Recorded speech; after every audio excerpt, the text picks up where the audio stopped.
Hello and welcome to another episode of Start Writing. Today we have as a guest with us Raymond O'Connor. And Ray is a software dev by day and a Dungeons and Dragons master by night. And he has published two works related to Dungeons and Dragons, which you can find on the Dungeon Masters Guild. And he's also hosting a podcast called Running Off the Rails. And we wanted to chat with him today because of his expertise in world building. So Ray, thank you so much for joining us. Well, I do want to throw in one more thing, because when I first got the email for the interview for Ray, which we get a lot of these, Jay is just now learning as I'm starting to forward them to him now that he's in charge of production. We get a lot of emails from various authors wanting to be interviewed on the show. And I did just forward it to Jay because he's in charge of production, but I really hoped he would pick you. And the reason was this. In your email to us talking about it, you mentioned that a lot of people want to world build, that is very fun for them, exciting and interesting. But then to sit down and write a novel involves doing a lot of things either they don't know how to, and maybe not even be interested in learning how to do, right? The structuring your plot, setting up cliffhangers, developing your characters, creating character arcs, that might not be things you're interested in doing. And so there is a way to pursue writing where you don't have to do those things. And that is where you said, for you, that was Dungeons and Dragons, but there's a whole group of tabletop genres in different ways that allow that. You can go in, you can do your world building, you can do the kind of writing you love without having to do all the pieces you don't love. And I was like, that is something I want to talk about, because I think there's definitely a group of listeners who need to hear that, because they're like, I freaking hate sitting down and working on my plot. I have even worked with authors who they've written this 500-page novel, and they have spent pages and pages and pages describing and talking about their world. And there's barely any plot. There's barely any character. And they hate all that criticism because they know that's where they struggle, because they don't want to do that. And, having met those people and read your emails, like, this is for them. This is where they need to be writing, not that novel. They need to be doing their world building here, because here they can do the thing they love in the way they love, because you can go into incredible detail in these manuals, because this is a manual about how it works. That's what you're writing, And so while a reader group would say, this is 4 pages of dull exposition, the manual for whatever you've written, they're like, I want more. So Ray, tell us the story. Was there a moment where you realized you didn't have to be a novelist, but you could still do what you loved? Is there a story behind all that? Yeah, absolutely. So I grew up doing plays and musicals, and I grew up watching anime and Pokemon and like everything, movies. And I remember I would just pace my room, like thinking of these worlds that existed in my imagination clearly. And then I was a kid, so I'll use that as my excuse, but I would sit down to write, and I would maybe get through 20 pages, 100 if I was, maybe that was the biggest or the farthest I ever got. And first of all, I was bad at it, because I was a kid. Even in high school or in college, though, I was still bad at it. And I didn't really have the time to invest in pursuing mastery in the craft of writing, which is certainly worth pursuing as a craft. But I'm pursuing software development and other things, and I just don't have that time. And then I discovered Dungeons and Dragons, where someone asked me to make a character. So I picked one of the characters that... Can I ask, how old were you at this point? At this point, I was in college. This is my senior year of college. So I was like 21 at this point. And they asked me to make a character. So I made this paladin where he had a mentor that had been slain by his evil brother who stole his mentor's sword, and he didn't know why. He didn't know why he did it. Like, he had been his half brother his entire life. They had been best friends. And then that was the character that I was showing up to the table with.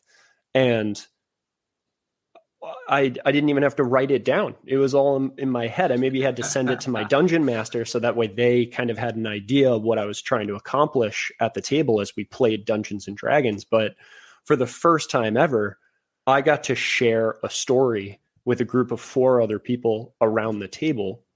And the reason why that works is because those people who are sitting around the table with you are there. It's reciprocal. They're sharing their stories with you as you share your story with them and discover your story at the table. And that's the magic of Dungeons and Dragons, is you get to write without really having to spend much preparation at all. And at first that was just a way to kind of get that fulfillment, because my entire life, all these stories had just been bottled up in my head, and I could never get them. Forget about getting them on paper. I'll never get them in front of another person. And then if they're reading it, they won't see it the way that I see it, because I'm not a skilled enough writer to deliver that description to them such that they see it the way I see it in my imagination. But at the Dungeons and Dragons table, you get to experience that with a bunch of other people. So, and I got to engage in acting, which was something I loved in high school. I was a lead in like all my high school musicals, and I had to give it up because acting is such a time commitment, hours and hours every day to be in musicals or plays. And so I got to engage in that again as well. So it's just amazing. It's my passion. Okay, so cool. Then talk to me about where you transitioned to writing your own material, because now you're writing and you're preparing a Kickstarter campaign. And so is it a module? Is it an extension? Because I know one of the books that I picked up, it was like about the diseases and some changes and adjustments to them that I really enjoyed, because the diseases are silly, but cure disease and you're good to go, right? And you just move on. And so this was a change to those, which I was really so what exactly is it you have written, and then how did you transition into that? Yeah, absolutely. So for me, I really wanted to contribute something mechanical to the community. So I didn't want to just be consuming material anymore. I really wanted to take my shot at contributing content to this community that then other people could use to fulfill their fantasies at their tables. And something that I had always felt was missing from Dungeons and Dragons was the fantasy of, this was the first product I made, which was Pact of the Dragon God. And in Dungeons and Dragons, you can have warlocks, which is this concept of an individual who gets magic from a higher power that gifts it to them in exchange for something. So this would be very similar to Lethos in Star Child. Yes, exactly. Dre is very much a warlock, or at least from what I understand from Exile. Totally. But there wasn't an opportunity to choose Tiamat as your patron, or like a compelling draconic patron that would then give you dragon-like abilities, like a dragon wizard.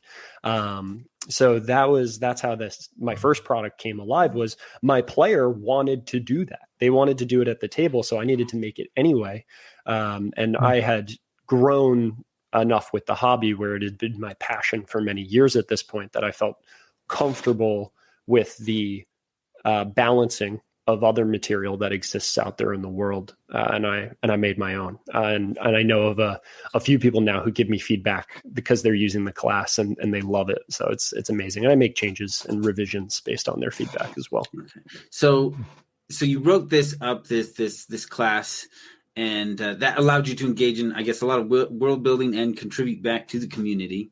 And now you're working on something bigger that you'll be pitching to Kickstarter, which is moving you from not just writing, but writing in an attempt to make a profit. Not even still, actually. So the only reason there'll be a price on the Kickstarter is because we want to communicate the value, because we really do believe that our product is valuable. So is this still top secret, or what are you working on? So I guess it can. We'll debut it on your show. We're working on a Kickstarter for something that we're calling legendary eminences. In Dungeons and Dragons, there's this concept of a legendary resistance. So if you have a monster that is powerful enough, you basically have a mechanic that exists in the game that allows them to opt out of debilitating effects 3 times. So say you have this all-powerful dragon that you've been building up as the campaign ending boss for this adventure that you and your friends have been going on for the last 3 years. There are spells that wizards have at their disposal that let them turn monsters into cute little fluffy bunnies. They can cause monsters to hallucinate or do all different types of things. Strip their levels. Yep, exactly. So legendary resistances allow those monsters to basically have like a few protections against those. But my feeling is that that's very unfun. So if you're the wizard and you use your very powerful spell and it would have succeeded, but then the monster just chooses to succeed because it has a legendary resistance, that's not very satisfactory for the player who has expended one of their very valuable resources to try and damage this monster in a significant way. So we've introduced a concept called legendary eminences, which are passive abilities that are up while the monster has their legendary resistances. So we acknowledge that legendary resistances basically have to exist in the game, so that way your wizard doesn't nullify this super climactic battle that you've been building up to. But we want there to be an effect there. So like an ancient fire dragon might have a very powerful and hot, like flaming aura around them that makes it such that that it causes like fire damage to the people around them and causes them to suffocate as they like breathe in sulfuric fumes. As you strip that monster of its legendary resistances, that aura will decrease in strength. So you still get something out of it. It's not just a wash. Exactly. And so I think the example for the Archmage that we've added is they can concentrate on 2 spells instead of 1 spell while they still have their legendary resistance. And Archmages don't traditionally have legendary resistances. So I've actually given some legendary resistances to monsters that we think could use 1 or 2 of them. And we're really excited about it. We think it's gonna. Sounds like a good mechanic. Yeah. And that's kind of that's the way I like to interact with Dungeons and Dragons from a writing perspective, from a writing perspective, is I try to find things that don't feel quite right, or feel like they could be a little bit better, or feel like they're missing. And that's where I like to add to the hobby. Man, I just have to say, I don't know much about D&D, but I always had these lingering doubts about how things would work and whether they would work well. And it seems like you're the answer to that doubt. It's like you can fix any sort of problem that these might have if you think through it well. Anyway, that's so cool. Yeah. A lot of that, but I really hope that the world builders just got excited, because think about it. He's like, there is a mechanic that I want to think about in my world building, and I can write a bunch on it, and then I can sell that product, right?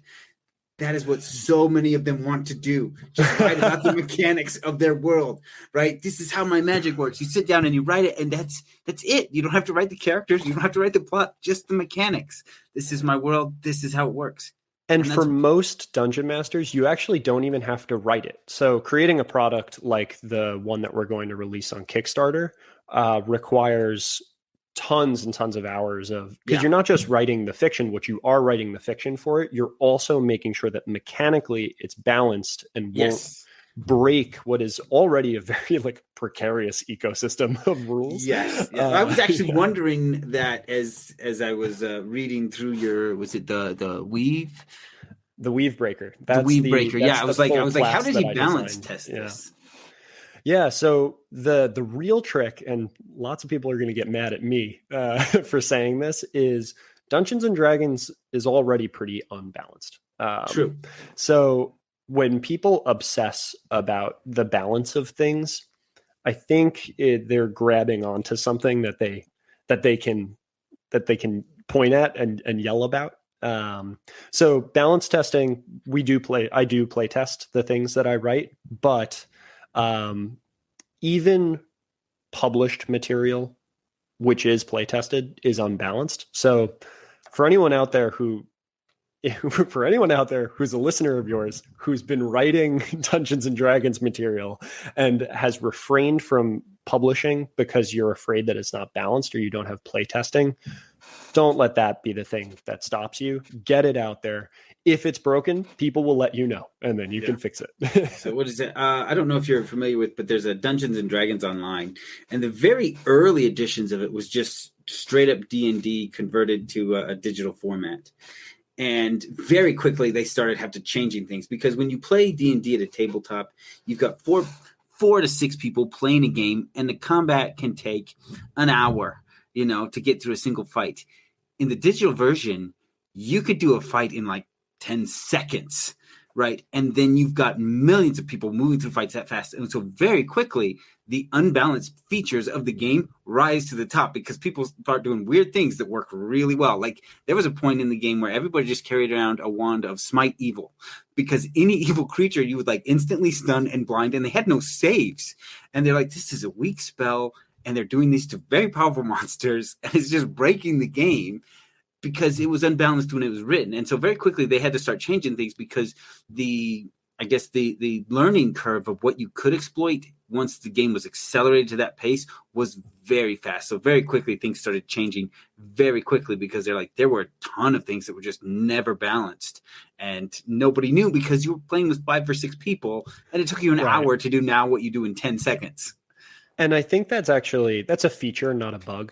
And what I mean by that is, if, especially for your audience, if you go into Dungeons and Dragons worrying about the mechanic, like winning the game, then you're going at it all wrong. Like focus on the mechanics and the rules acting as a framework from which to kind of like guide your creativity.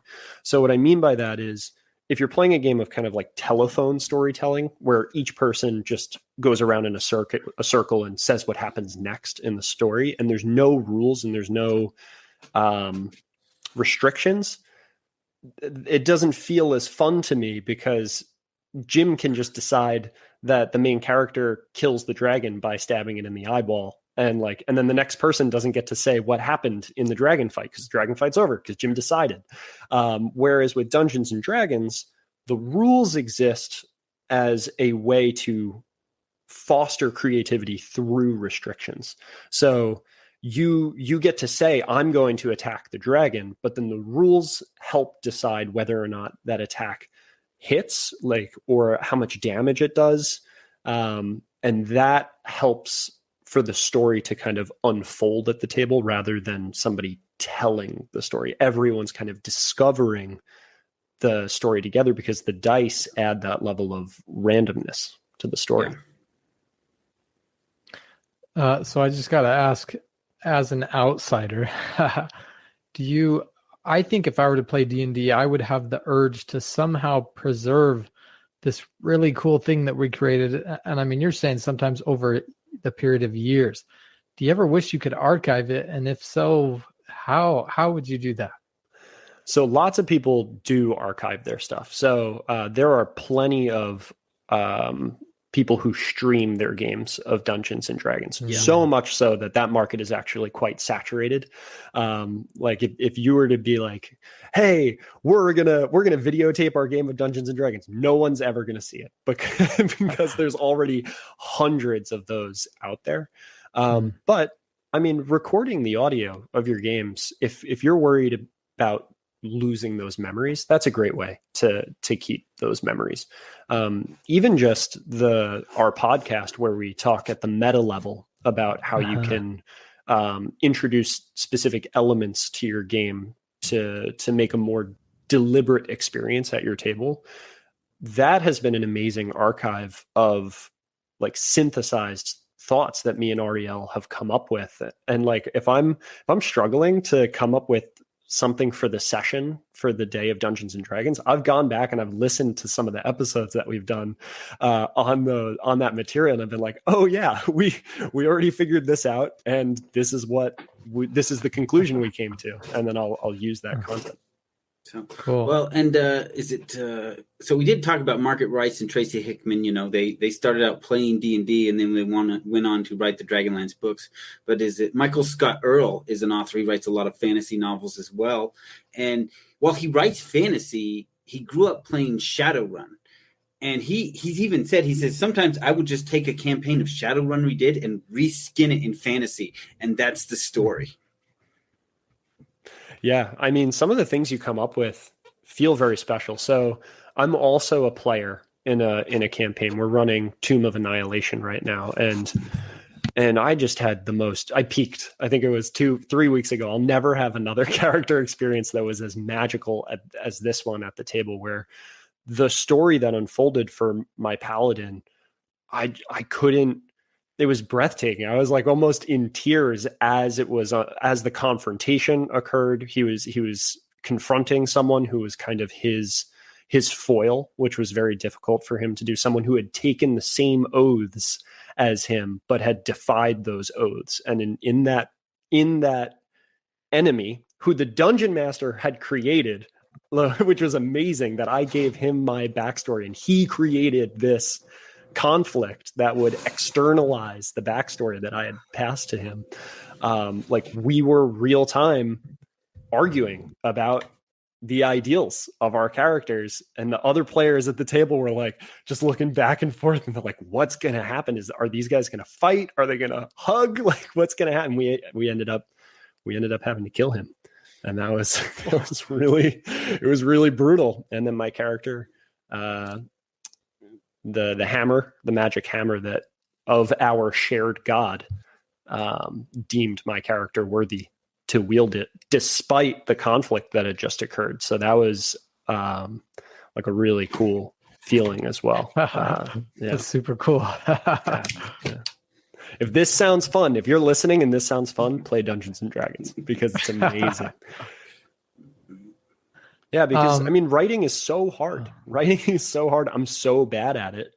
But I've already been able to share entire books worth of plot with my friends, both as a player and a dungeon master. And I cherish those experiences because I just felt all these stories bottled up inside me, screaming to get out. And I would have never been able to share those stories as books. And then forget about writing the book, getting anyone to read it, forget about it. It's impossible. And I just got to say, the collaborative experience where you're sharing this creation, I'm an introvert and I'm okay spending a lot of hours writing, but there are still times where it's like, man, I just want to connect, and I connect with readers after the fact, but that's years later after sitting in isolation. And that's really cool that with D&D, you're the 4 of you or 6 of you are making this story together live. That just sounds awesome. That's because it is awesome. Oh, that's excellent. Okay, this is an existential question. I'm not sure I could even answer it, but you talked about this. You have this drive to create. Like where is that coming from? Why do you have to make these stories, and why is D&D then the outlet for that? Like, well, and why did you go into programming with all this creativity? Those are great questions. I'm gonna have an existential crisis on your show. I don't know if there's a reason why. It just feels like it's a part of me. It's been a part of me for as long as I can remember. Watching Pokemon when I was a kid, and seeing Ash, and immediately the episode would end and I would go into my room and I would pace, or I'd sit, or I'd jump on the trampoline. And I would imagine me as a Pokemon trainer, and like the Pokemon that I would have in the show, and the types of conflicts that we would run into, like that. It's been a part of me for as long as I can remember. And then the drive to create my own worlds, not just stories in existing worlds, that I think that developed with the Fire Emblem games. So when I was a kid, I encountered these games on the Game Boy Advance called the Fire Emblem series, and I think that was like, I want to create a country that had, or a continent that has different countries and with different forms of government, and this is the type of story that would play out in this. Yeah. So why? I don't know. It's a part of me, and it will always be a part of me. And I'm so thankful that I found a medium through which to let it out, and people who will share that experience with me. And then why did I become a computer programmer? Because I got to pay the bills. No, I don't know. I was in high school, and I had good grades in my English classes, but also my math classes, and I love video games.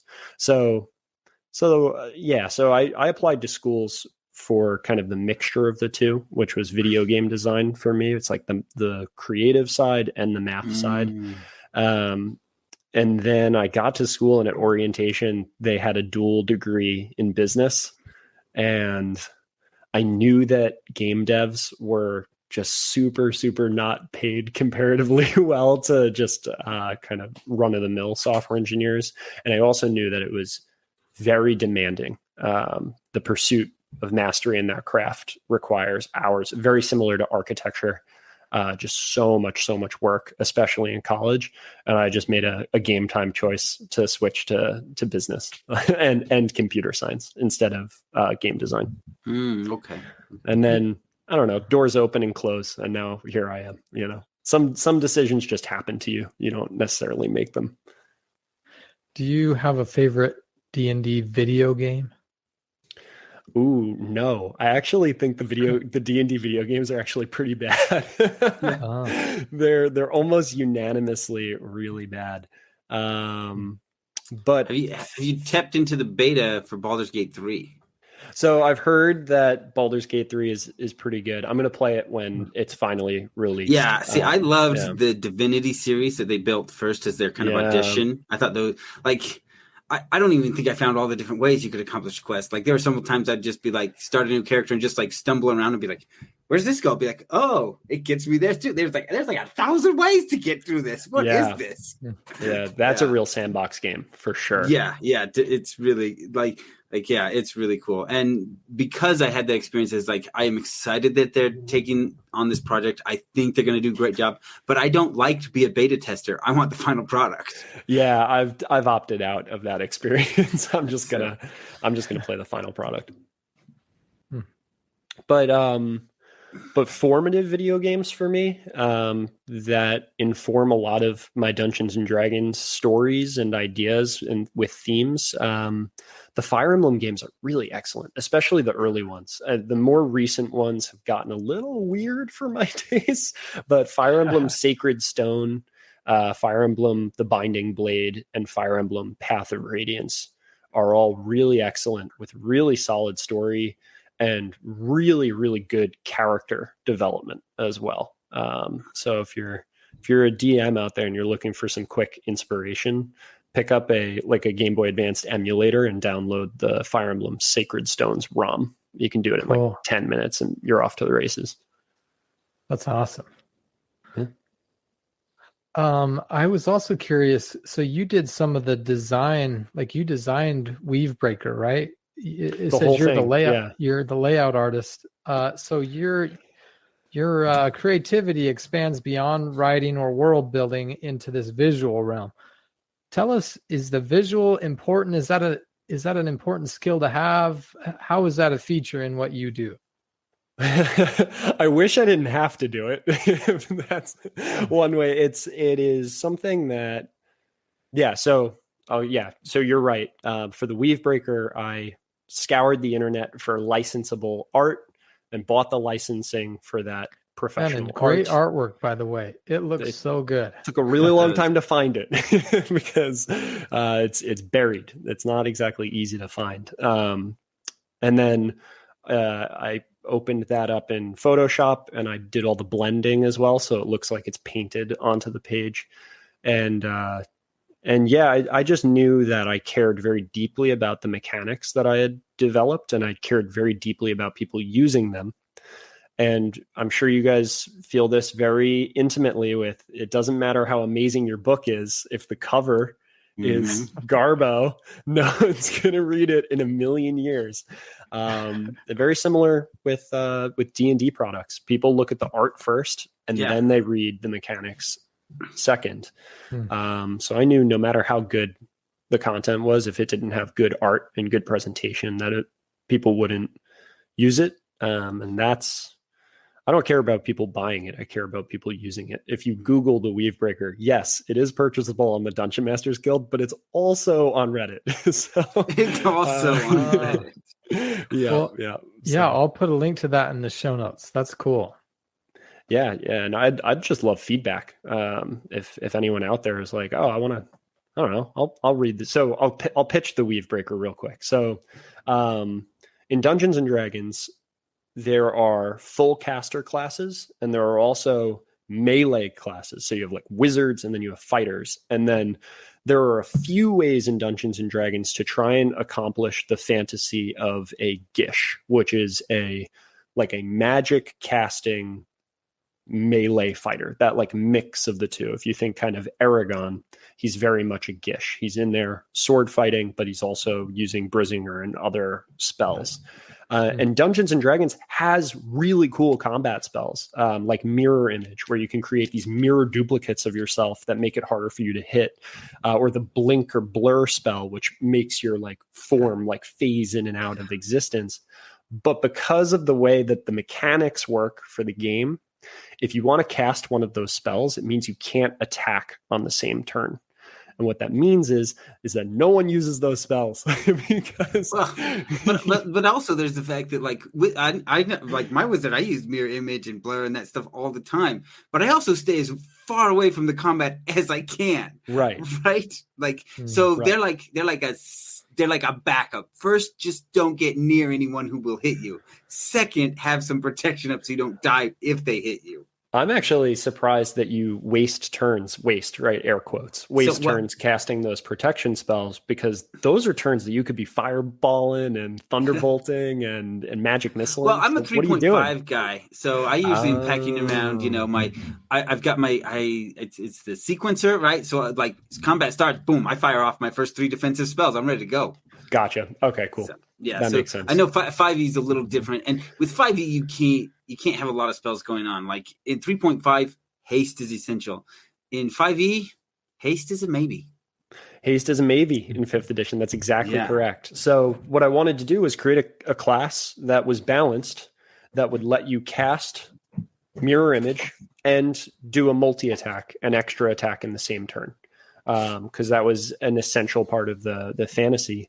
And I think I achieved a balance that offers that. The way that I scaled that class back was I was very specific in the spell selection that is allowed to the class, as compared to other casting classes. And you have very limited spell slots with which to use these resources. So you really have to be an experienced player to use this class effectively. And I also made 3 subclasses for it. So there's one that focuses on kind of like blasting. There's another that focuses on kind of teleportation via time travel. And there's another one that is a mage slayer subclass. So if you want to be like the ultimate mage hunter, you want to be the mage slayer Weavebreaker.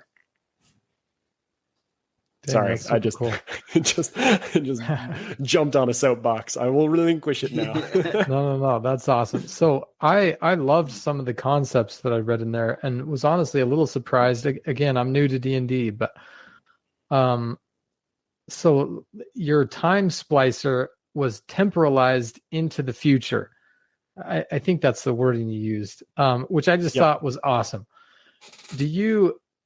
How important, like, is that an original idea or did it come from somewhere? How important is originality when you're doing D&D? That's a loaded question. So you actually want to be as unoriginal as possible when you're designing mechanics, because when people are critiquing your work, what they will do is they will compare it to official content that has been published.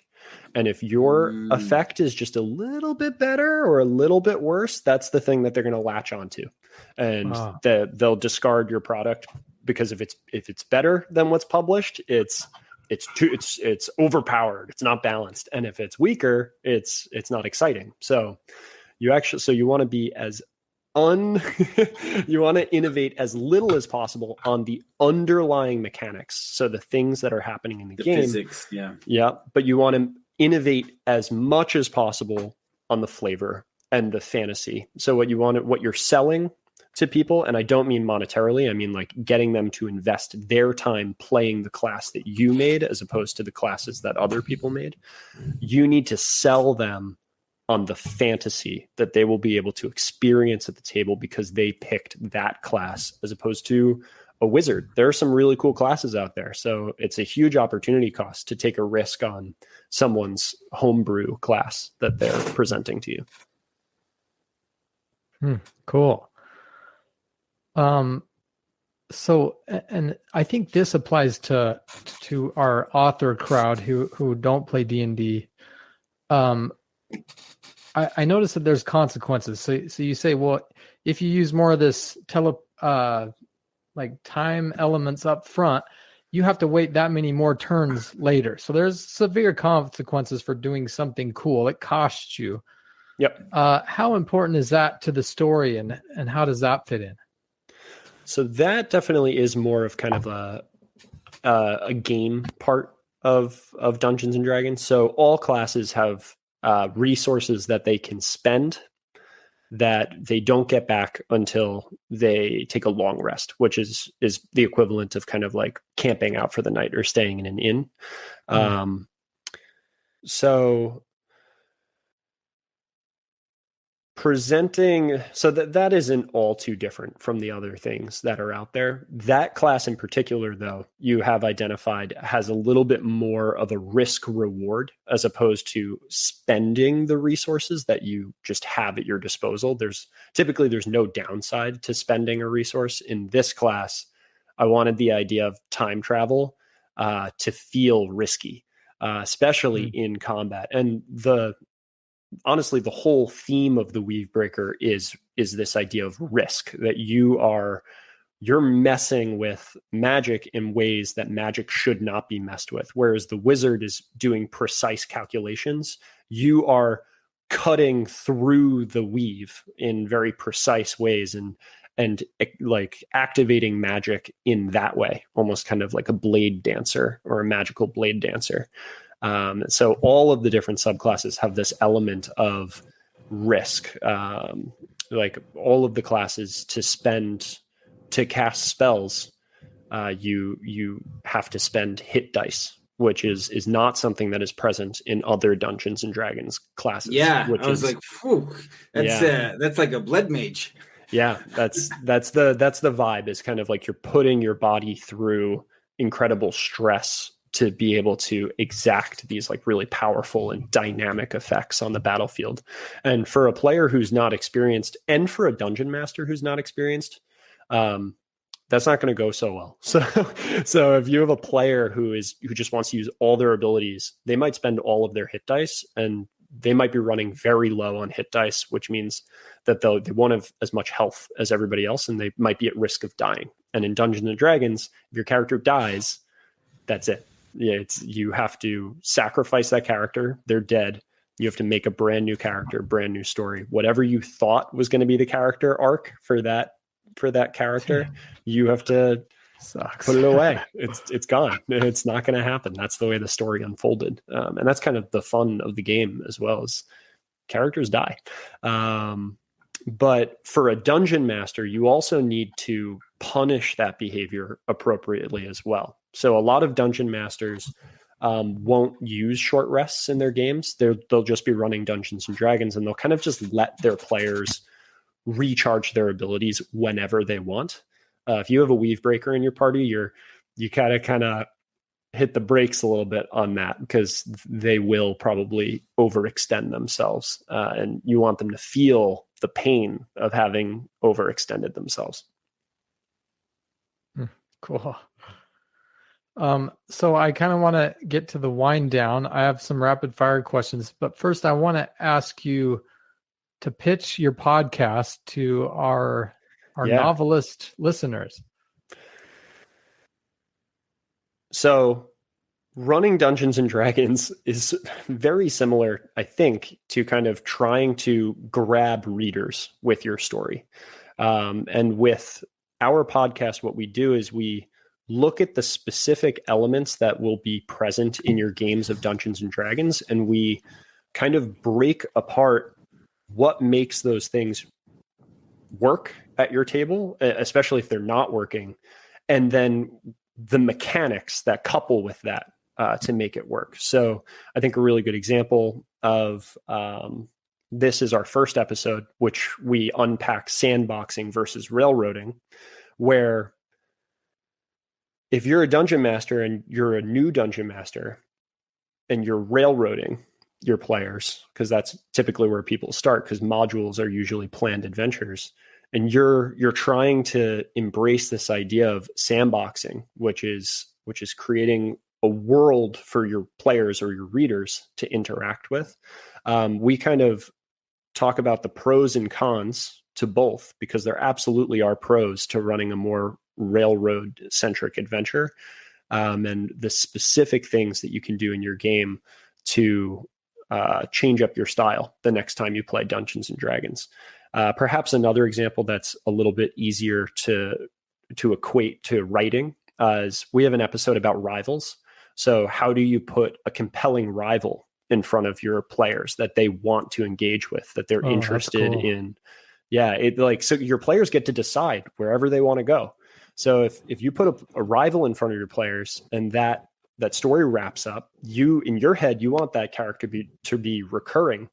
But if you did a bad job pitching that character to your player who's supposed to be their rival and they walk in the other direction, what an amazing learning opportunity that is, right? Like, wow, I really wrote that rival in a very non-compelling way, so much so that it was for that specific player. This was going to be like a thing that interacted with their backstory. They wrote their backstory, so presumably they're very interested in their backstory, and they don't want to interact with this character at all. What a valuable lesson to learn, especially like to learn that lesson after having written that rival in a book. We're talking about like a feedback loop of maybe years, months minimum, where like you find out that a reader doesn't care about the rival. With a player, you put the rival in front of them, they don't care. Well, guess what? Guess who's showing up 2 sessions from now when we're playing Dungeons and Dragons? It's that rival who now you've gotten to kind of tinker with and try to find ways to make them appealing to your player to interact with. So that small feedback loop is just the coolest. Yeah, immediate. Yeah, really, really cool. And then with Dungeons and Dragons, so then for bringing the mechanics in, Dungeons and Dragons is a game about killing things. A lot of the rules in the game are whether or not you hit a thing and how much damage you do to it. So it can be really hard to keep rivals alive in your story of Dungeons and Dragons, because if your player says, oh, I'm going to kill this person, they're my rival, I'm going to beat them and I'm going to kill them, in your head you want this to be a recurring character, and you can't just say no, you're not allowed to kill this character, because then you're breaking the social contract of the game, the collaboration of the game. But as a dungeon master, you can give your rivals in-game mechanical tools that will help them to survive. So something that we talk about in that episode is giving them a magic item that gives them access to the Dimension Door spell, which is a long-range teleportation spell.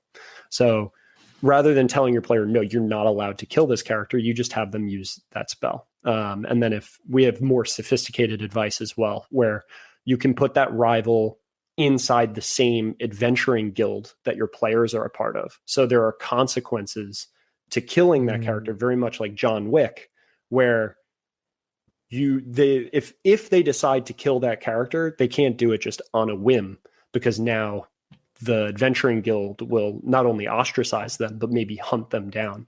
And then this creates this really cool dynamic in your game of Dungeons and Dragons, where as the rival becomes more powerful alongside your players, presumably you're rising up in seniority within this adventuring guild. So the consequences of killing your rival very naturally over time decrease to the point where they become maybe acceptable to your player, who at this point has maybe had like 6 or 7 encounters with the rival, which will make that kill so much more satisfying, or the defeat so much more satisfying. So we do tons of episodes like that.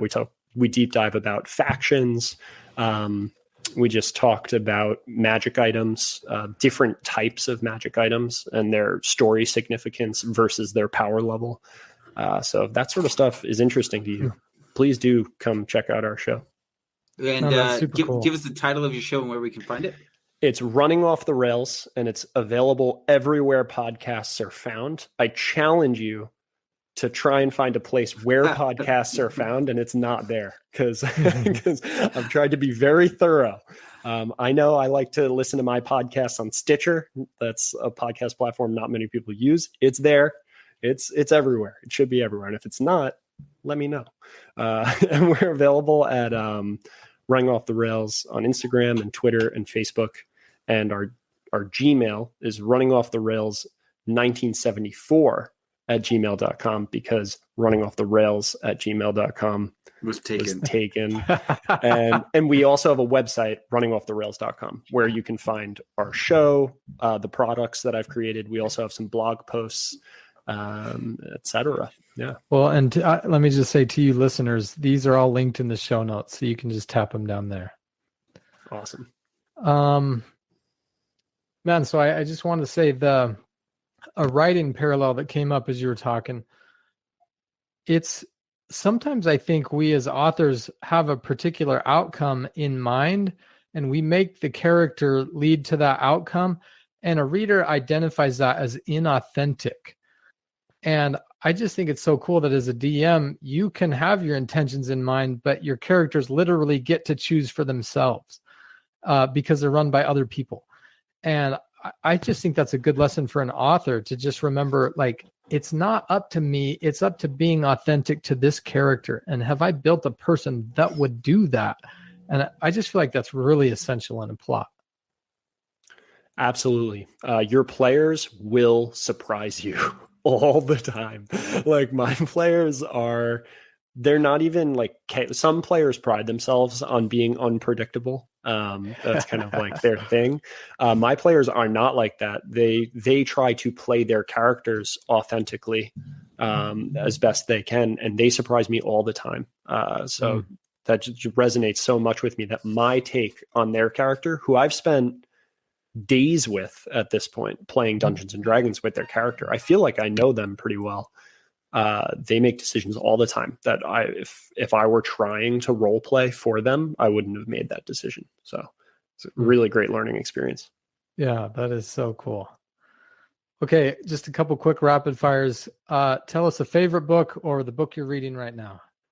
I just finished Exile, from the Star Child series. I truly mean it when I say it was really excellent, and it has inspired some things that I want to do and bring to my Dungeons and Dragons game. So thank you for that.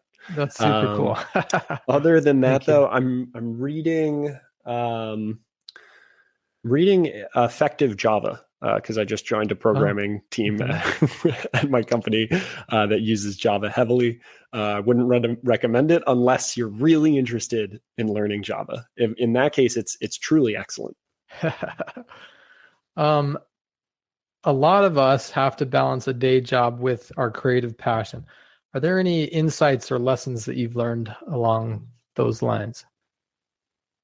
Absolutely. Do the thing that you care about being successful first in the morning. So if that's the product that you're working on, or the book or the adventure that you're planning for your friends, do that first thing in the morning. If you're in a phase of your life where your job needs more attention, do that first thing in the morning, because I think, so I was watching the Brandon Sanderson lectures, and there's one part in the lecture where he says, you know what a great job is if you want to be a writer? He says, a great job if you want to be a writer is bricklaying, because it doesn't require any thought, and you can spend your entire day while you're laying brick writing in your head. And then you have an hour when you go home just to get those thoughts down. And then he continues. I'm like, wow, that's really smart. That's a really good insight. He continues then, and he goes, you know what the worst job in the world is to be if you want to be a successful creative? He goes, a computer programmer. It's like, no. Yeah. But it's so true, because programming requires a lot of creative energy. And I have absolutely noticed that my creative projects die, like no progress at all on them when work is particularly challenging. And then when work becomes pretty routine, all of a sudden I start producing way more creative content. It's a science. It's not a coincidence. That's cool. Let's imagine that there's a listener like me who hasn't ever played D&D, but they listen to this episode and they said, you know what? That's me. I love the world building, and I don't think I want to be a novelist now that I get it. And now that I see that there's this other way to get this creativity out, to express it, what do I do? Like how I'm going to need friends. I'm going to need a DM. I'm going to need to become like, where do I start? It can be a little bit overwhelming. First of all, my advice would be just go for it. The first time, no matter what, it's not going to be as easy as your second time, and the second time won't be as easy as your third time. As is true with everything in life. If you are lucky and you have some friends who have been hearing about Dungeons and Dragons, I swear everybody has a friend now who plays and is like, you gotta try it. So it's not nearly as hard as it was 10 years ago to find people to play with, as it is today. Find 2 people, 3 people. It doesn't need to be a whole table of people who are willing to try it with you. And just like get beers or if you drink like non-alcoholic seltzers, get some of those and some snacks, and just spend a night hanging out with your friends and just figuring it out. And don't worry so much about the rules. A lot of people get like tunnel vision on like, well, we got to play it right. The rules help make a great story. So if you feel like the rules are getting in the way of the story, just keep pulling out, getting rid of rules, not worrying about rules until you feel like the story is good. And then over time, you're like, oh, this story would improve a lot if maybe the stakes were a little bit higher. Well, you know what introduces stakes to a game? More complicated rules. So you can bring in a few more rules. So first of all, listen to our podcast. But the person who really formed my paradigms about how to run Dungeons and Dragons was an individual called Matthew Colville. He's on YouTube, and he has an amazing playlist called Running the Game. And the first 1, 2, 3 episodes of that playlist are truly amazing for being like, this is the bare minimum stuff that you need to run Dungeons and Dragons for your friends. For free, right? Like without monetary investment. I had a coworker who I just ran Dungeons and Dragons for the first time last week. And he said, I've been wanting to run Dungeons and Dragons for my children for forever. And I haven't been able to figure out how to do it because it's so hard. I gave him that series and he ran it for his kids over the weekend. Because that's awesome. Just watching those first 2 episodes was enough where he's like, yeah, I could do this. And then he just did it. And he said it went great. And in true kid fashion, I think he like had one of the enemies was like a wolf attack. And his daughter was like, this wolf is now my pet wolf. And that's not a part of the rules. So he just needed to roll with it. So that's so cool. That's a great example of like, say yes. The rules of improv absolutely apply in a lot of ways to Dungeons and Dragons. A long-winded answer to a short question. No, that is excellent. Ray, thank you so much for joining our podcast. It's an honor. To our listeners, please look in the show notes for links to more of his works. And to you listeners, it's time to start writing. Hi, this is Jay, and I wanted to add a brief postscript. Before the episode began, we chatted with Ray for about 45 minutes, and it's like the extended edition of Lord of the Rings, and there's some cool stuff in that more casual conversation that I think you will enjoy.